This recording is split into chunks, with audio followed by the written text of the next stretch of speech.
العالمين وبه نستعين والصلاة والسلام على نبينا محمد وعلى آله وصحبه ومن تبعهم بإحسان إلى يوم الدين وبعد رب اشرح لي صدري ويسر لي أمري واحلل عقدة من لساني يفقه قولي رب زدني علما. معزز سامعین، کل ہم سب نے 15ویں پارے کے اہم مضامین جو ہے سنے. آج اسی سلسلے سے 16ویں پارے کے اہم مضامین ہم سماعت فرمائیں گے. 15ویں پارے کے آخر میں موسیٰ علیہ السلام کا واقعہ اللہ رب العالمین نے ذکر کیا ہے کہ وہ جو ہے خضر کی طرف سفر کیے اور سفر کرنے کے بعد انہوں نے اپنے ساتھ جو ہے ایک ساتھی بھی رکھ لیا، اور جب خضر کے پاس پہنچے تو نہایت ہی ادب و احترام سے کہا کہ میں بھی آپ کے ساتھ ہونا چاہتا ہوں تاکہ مجھے بھی کچھ علم حاصل ہو جائے. اور بعد میں یہ شرط رکھی گئی تاکہ جب تک جو ہے کوئی بات بتائی نہ جائے سوال نہ کرنا. پھر جو ہے جو واقعات رونما ہوئے ان میں سے ایک یہ کہ کشتی میں جب سوار ہوئے تو کشتی کو جو ہے انہوں نے نقصان پہنچا دیا. اسی طریقے سے بچے کو جو ہے قتل کر دیا. اور آگے جب بڑھے تو جو ہے پھر جو ہے وہ دیوار کی تعمیر کا جو مسئلہ تھا وہ بھی پیش آیا، اور وہاں پہ بھی انہوں نے موسیٰ علیہ السلام نے اعتراض کیا اور وہیں سے جدائی ہو گئی. پھر ان کاموں کی وجوہات کا ذکر فرمایا کہ بھئی یہ سب جو کام ہوئے ہیں جن پہ آپ صبر نہیں کر پائے ہیں، جن کے سلسلے میں آپ نے اشکال ظاہر کیا ہے، ان کے پیچھے کیا وجوہات تھے، کیا اسباب تھے. پھر ہر ایک کی وجہ جو ہے بتائی گئی کہ کشتی کو توڑ دینے یا کشتی کو نقصان پہنچا دینے کے پیچھے کیا وجہ ہے، اسی طریقے سے بچے کے قتل کر دینے کے پیچھے کیا وجہ ہے، اور دیوار کے بنانے کے بعد جو ہے اس کے باوجود اس کا حصہ اس کو اجرت نہ لینے کے پیچھے کیا مسئلہ ہے. اس واقعے میں ایک انسان کے لیے بہت سے درس اور عبرت کا سامان ہے، جیسے کہ کچھ ہم نے کل سنا، پھر مزید جو ہے اس کو سنتے ہیں. ایک علم ہونے کے باوجود آدمی کو مزید علم حاصل کرنے کی جو ہے فکر ہونی چاہیے. اگر علم ہے تو جو بھی علم ہے اس میں بڑھوتری، اس کو جو ہے بڑھانے کی فکر کرنی چاہیے. موسیٰ علیہ السلام جیسے جلیل القدر پیغمبر کو بھی اللہ رب العالمین نے علم میں اضافے کی خاطر جو ہے بھیجا اور ان کے علم میں اضافہ ہوا. ایسے ہی علم کے لیے سفر کرنا، ظاہر ہے کہ آپ علیہ السلام جو ہے سفر کر کے پہنچے تو ہی آپ سفر کے ساتھ ہی وہاں پہنچ پائے تھے. تیسری بات جو اس واقعے میں ہے وہ یہ کہ انسان جو ہے طالب علم استاذ کا ادب و احترام کرے. جس سے ہم سیکھ رہے ہیں اس کے ساتھ جو ہے ہم ادب کا معاملہ کریں، اس کو جو احترام دینا ہے اس کو ہم ضرور وہ احترام دیں. اور ایسی اس واقعے میں ایک اہم مسئلہ اور اہم فائدہ جو ہم سب کے لیے ہے وہ یہ کہ علم کے لیے ضروری ہے کہ آدمی صبر سے کام لے. بغیر صبر کے علم جو ہے حاصل نہیں ہوتا ہے. جلد بازی کرنے سے انسان علم جو ہے سیکھ نہیں پاتا ہے. ایسے ہی ایک اہم مسئلہ، ایک اہم فائدہ جو اس پورے واقعے میں ہے وہ یہ کہ اللہ کے فیصلے کے پیچھے حکمت ہوتی ہے. اللہ رب العالمین کا جو بھی فیصلہ ہوتا ہے وہ حکمت پر مبنی ہوتا ہے. انسان کو بسا اوقات وہ چیزیں جلدی میں سمجھ میں نہیں آتی. ایسی اللہ رب العالمین کے علم کی وسعت بھی معلوم ہوتی ہے کہ انسان کا علم اللہ کے علم کے سامنے کوئی بھی حیثیت جو ہے نہیں رہتا. اور ایسے ہی کسی بھی معاملے میں پورا علم حاصل کر لیے بغیر جو ہے انسان کو فیصلہ نہیں کرنا چاہیے. ایسے ہی کمزوروں اور یتیموں کی مدد کرنا یہ بڑی نیکی کا کام ہے. ایسے ہی اس واقعے میں جو اہم بات ہے وہ یہ کہ جو چیز بسا اوقات ہمیں بری لگتی ہے اس میں بھی انسان کے لیے خیر ہوتا ہے. جو چیزیں انسان کو تکلیف دینے والی ہوتی ہے اس میں بھی انسان کے لیے جو ہے خیر کا معاملہ چھپا ہوا ہوتا ہے. اور ایسے ہی کہ وعدے کی وفائی کرنا، جو وعدہ ہم نے کیا ہے اس کا ہم پاس و لحاظ رکھیں. تو یہ بعض اہم مسائل ہیں اور فوائد ہیں جو ہمیں اس پورے واقعے سے ہمیں معلوم ہوتا ہے. ایک اور مسئلہ ہے جو یہ کہ والدین کی صالحیت، والدین کا نیک ہونا، والدین کا اچھا ہونا، یہ جو ہے نا اس سے بچوں کا بھی فائدہ ہوتا ہے. والدین اگر اپنے آپ کی اصلاح کرتے ہیں، والدین جو ہے نیک و صالح بننے کی فکر کرتے ہیں تو اس نیک و صالح بننے کے سبب اس نیکی اور صالحیت کا فائدہ ان کے بچوں کو بھی ہوتا ہے. اسی لیے اللہ رب العالمین نے جب دیوار کا واقعہ ذکر کیا تو کہا کہ وہ امر غلام نہیں کہا کہ وَأَمَّا الْغُلَامُ فَكَانَ أَبَوَاهُ مُؤْمِنَيْنِ یہاں پہ وَأَمَّا الْجِدَارُ فَكَانَ لِغُلَامَيْنِ فِي الْمَدِينَةِ وَكَانَ تَحْتَهُ كَنْزٌ لَهُمَا وَكَانَ أَبُوهُمَا صَالِحًا۔ تو کہ جو دیوار کا واقعہ ہے اس دیوار کے واقعے کے پیچھے اللہ نے جو علت اور وجہ بتائی ہے تاکہ ان دونوں کے والدین جو ہے نیک تھے، وہ کہ ہم اپنے والدین اپنے بچوں کی اصلاح چاہتے ہیں، اپنے بچوں کے خیر خواہی چاہتے ہیں، تو ظاہر ہے کہ ہمیں اپنے آپ کی اصلاح کرنی ہوگی، ہمیں خود جو ہے نیک اور صالح بننا ہوگا۔ ہم اگر نیک اور صالح بنتے ہیں تو ہمارا نیک اور صالح بننا یہ فائدہ ہمارے بال بچوں تک بھی جو ہے پہنچے گا۔ پھر اس کے بعد ذوالقرنین کا واقعہ جو ہے اللہ رب العالمین نے ذکر کیا ہے، اور ذوالقرنین کے واقعے کی جو ہے تفصیل وارد ہے، اس میں بھی بہت سے انسان کے لیے درس اور عبرت کا سامان ہے۔ انہیں میں سے ایک یہاں پہ یہ ہے کہ انسان کو ہم وقت اپنے اوپر اللہ رب العالمین کے انعام و اکرام کا احساس کرنا چاہیے۔ انسان کو دنیا میں اللہ جتنا بھی نواز دے، جتنا بھی جو ہے دے دے، انسان کو ہمیشہ یہ احساس ہونا چاہیے کہ یہ تو اللہ رب العالمین کے سبب ہے، یہ اللہ رب العالمین کی طرف سے ہے۔ انسان کوئی ذات کا اس میں کوئی عمل دخل نہیں۔ قارون کی طرح نہ بنے کہ وہ اپنے خزانے اور اپنے مال و دولت کو سمجھتا تھا کہ اسی کا عمل دخل ہے، اور نتیجہ یہ ہوا کہ جو اور بھی وجوہات کے سبب وہ جو ہے دھسا دیا گیا۔ تو یہاں ایک اہم عبرت کا سوال یہی ہے کہ وہ انسان اپنے نعمتوں کی نسبت اللہ سبحانہ و تعالیٰ کی طرف جو ہے کرے۔ ایسے ہی اس واقعے میں جو ایک اہم پہلو اور ایک اہم سبق ہے وہ یہ کہ جو بڑے بڑے کام ہوتے ہیں، جو اہم معاملات ہوتے ہیں، وہ باہمی مشورے سے طے پاتے ہیں۔ اہم کام، اہم معاملات باہمی مشورے سے طے پاتے ہیں۔ ہاں، یہاں اس واقعے میں درس اور عبرت کا سامان ہے۔ کوئی رائے دے گا، کوئی اپنا جو ہے روپیہ اور پیسہ لگائے گا، کوئی جو ہے محنت کرے گا۔ یہ واقعی اس واقعے کا ایک جو ہے نہایت ہی اہم سبق ہے۔ ایسے اس واقعے میں جو ایک نہایت اہم سبق ہے وہ یہ کہ انسان کو جب اللہ تعالیٰ کسی خیر کے کام کرنے کی توفیق دے تو اس پہ بھی اللہ رب العالمین کے حمد و ثنا بیان کرنے چاہیے۔ اللہ نے ہمیں کوئی نیکی کا ذریعہ بنایا، کسی اچھائی کا سبب بنایا، ہم اس پہ اللہ سبحانہ و تعالیٰ کی تعریف کریں اور اس کی جو ہے نسبت ہم اللہ رب العالمین کی طرف کریں کہ اللہ کی توفیق ہی سے یہ ممکن ہو پایا ہے۔ اگر اللہ کی توفیق نہ ہوتی تو انسان اس طرح کی کوئی بھی چیز جو ہے نہیں کر پاتا۔ ایسے ہی اس سورہ میں جو اہم مسائل اور اہم فوائد ہیں اس میں سے ایک یہ ہے کہ انسان کے عمل کی کوئی قیمت نہیں ہے جس سے انسان اللہ رب العالمین کی رضا حاصل نہ کر پاتا ہو۔ اللہ کی رضا حاصل نہ کر پائے ہم، ایسے عمل کی اللہ رب العالمین کی یہاں گویا کہ کوئی حیثیت نہیں، کوئی جو ہے کوئی قیمت نہیں ہے۔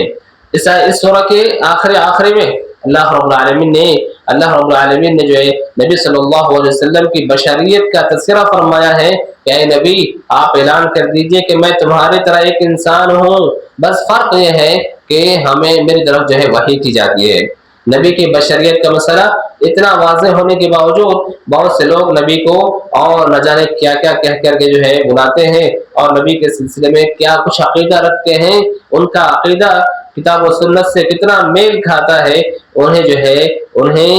چیک کرنے کی ضرورت ہے۔ اور اگر ہم اللہ رب العالمین سے ملاقات کرنے کے خواہش مند ہیں تو ایسی صورت میں ہمیں نیک اعمال انجام دینا ہے اور شرک سے ہمیں گریز کرنا ہے۔ اس طریقے سے سورہ کہف کا اختتام ہوتا ہے۔ اس کے بعد اللہ سبحانہ وتعالیٰ نے یہاں سورہ مریم ہے جس کا ذکر یا جس کے آغاز میں اللہ سبحانہ وتعالیٰ نے زکریا علیہ السلام کا واقعہ ذکر کیا، اور زکریا علیہ السلام کے واقعے میں جو بچے کے سلسلے میں جو طلب ہے اس کا بھی ذکر فرمایا اللہ رب العالمین نے کہ اللہ سبحانہ وتعالیٰ سے وہ مسلسل دعائیں کرتے رہے اور اللہ رب العالمین سے ناامید نہ ہوئے، تو ظاہری اسباب نہ ہونے کے باوجود اللہ سبحانہ وتعالیٰ نے جو ہے انہیں بیٹے سے نوازا جو یحییٰ کہلایا۔ اس سے پہلے کہ اس کا نام کا کوئی بھی بندہ جو ہے نہیں تھا۔ تو واقعے میں ایک اہم درس اور عبرت کا سوال یہی ہے کہ انسان اللہ رب العالمین سے امید لگائے رکھے اور مسلسل دعائیں کرے، تو ایسی صورت میں ظاہری سبب نہ ہو بھی تو اللہ سبحانہ وتعالیٰ وہ وجوہات اور اسباب پیدا کر دیتا ہے، انسان کو نواز سکتا ہے۔ یہاں ایک اہم بات جو یہ بھی ہے کہ انسان جو ہے نا کسی جو ہے معاملے میں